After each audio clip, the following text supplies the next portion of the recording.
నమస్కారం. నా ఈ ప్రయత్నం మీకు నచ్చినట్లయితే గనక మన ఛానల్‌ని సబ్స్క్రైబ్ చేసుకొని, పై జాబితాలోని మరిన్ని వీడియోలను చూడటం ద్వారా మీ నైపుణ్యాలను, జ్ఞానాన్ని కూడా అభివృద్ధి చేసుకోవడానికి ప్రయత్నించండి. జై Hind.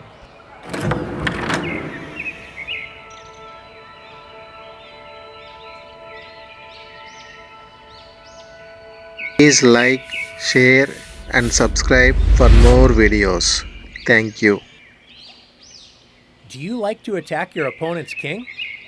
Who doesn't like launching an attack that leads to a quick checkmate or the opponent's position crumbles under the pressure? These positions don't come out of thin air. You first have to make weaknesses against your opponent to gain the advantage, such as creating weak squares around your opponent's king, removing key defenders, or attacking on squares where your opponent has no defense. Let's take a look at some examples of creating weaknesses.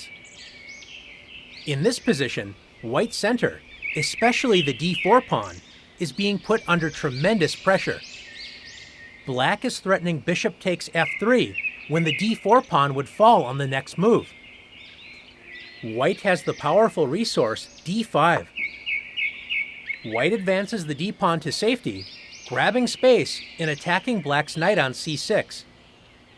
This move looks like a blunder because it opens up the long dark square diagonal, allowing black to win the exchange by capturing the rook on a1. Black's best choice is to avoid capturing the rook, allowing white a comfortable game with a strong central space advantage and well-placed pieces. If black accepts the rook with bishop takes a1, after queen takes a1, white is temporarily down material, but black gave up the strongest defender of the king, the dark-squared bishop. Look at how weak the dark squares are around black's king. Black's knight does not have a good square to move to, so after knight a5, bishop h6, white is threatening checkmate on g7. So black is forced to return the material and create more weaknesses around the king with f6. After bishop takes f8, white regains the sacrifice material and has forced weaknesses in front of black's king. Not a good sign as the game continues. In this sharp position from the Sicilian defense, black's queen is putting pressure on the h2 square. This doesn't look too serious as white's king and knight on f3 both guard the h2 square. Black focuses on the target and plays knight g4. Black's knight joins the queen in adding pressure to the h2 square. White's knight on f3 is now under great pressure as it must stay on that square to keep the king safe. A serious blunder is h3. Thinking that black must now retreat the g4 knight, but white is in for a surprise after knight d4. White's knight on f3 is attacked, but if it captures black's knight on d4, black delivers checkmate with queen h2. Since white's queen is also under attack, white can't both save the queen and prevent the winning tactic knight takes f3 check. White's best choice is to lose material after h takes g4, knight takes e2 check, and bishop takes e2, losing the queen for 2 pieces and weakening the king side. Instead of playing h3, white can play knight b5, attacking black's queen and helping protect the d4 square. After queen b8, white can now play h3, since the b5 knight prevents any knight d4 tricks. It looks like black needs to move the attack knight on g4, but now black can play h5. This is known as the fishing pole trap. Black uses the knight as bait. White should stay calm and not accept the knight. One idea is to play queen d2 to help bring white's knight on b5 into the center with knight b to d4. But if white accepts the knight with h takes g4, white is in huge trouble after h takes g4. The h file is now opened, so black's rook on h8 and queen on b8 work together to attack the h2 square. Once again, white's knight on f3 cannot move to a safe square because black would then deliver checkmate. White's king is in serious danger due to all of the weaknesses on the king side.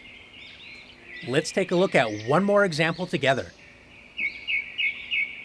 One of the most dangerous attacks can happen when there are opposite colored bishops on the board. In this position, black's light-squared bishop is pointing directly at white's kingside. Notice that white has the opposite colored bishop, a dark-squared bishop on b2. This means that this bishop is helpless in defending against black's attack on the light squares. After rook c1, white thinks black has to move the queen, but black ignores this attack and begins an attack against white's weak light squares with rook g8. If white tries to capture black's queen with rook takes c5, the game ends quickly after rook g2 check, forcing king h1. Black has opened up the long light square diagonal h1 to a8. Now black's attack is unstoppable after rook g1 check. This double check rook sacrifice forces white's king to move to the open g-file with king takes g1. Black's light squared bishop prevents white's king from escaping, and after rook g8 check, checkmate will soon follow. Instead of capturing black's queen, white can try to defend with g3. Notice this opens up the long light square diagonal again, and black has an overwhelming attack, starting with the powerful rook sacrifice, rook takes g3 check. Since the f2 pawn is pinned, white is forced to play h takes g3. Black has now opened up the h-file to add to white's weaknesses around the king. Can you see how black can attack on the light squares and threaten checkmate? If you found queen h5, great job. Black threatens checkmate on h1, forcing white to try and block the light squares with f3. White blocks one path, but by moving the f-pawn off the second rank, black's rook can now join the attack with rook d2. Black threatens checkmate once again, so white is forced to play rook f2.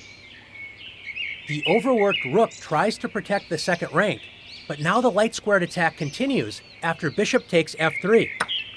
Black threatens checkmate on h1, and white's position collapses after rook takes d2. Queen h1 check, king f2.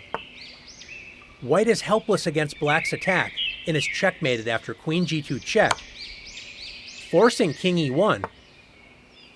And now black delivers checkmate with queen g1.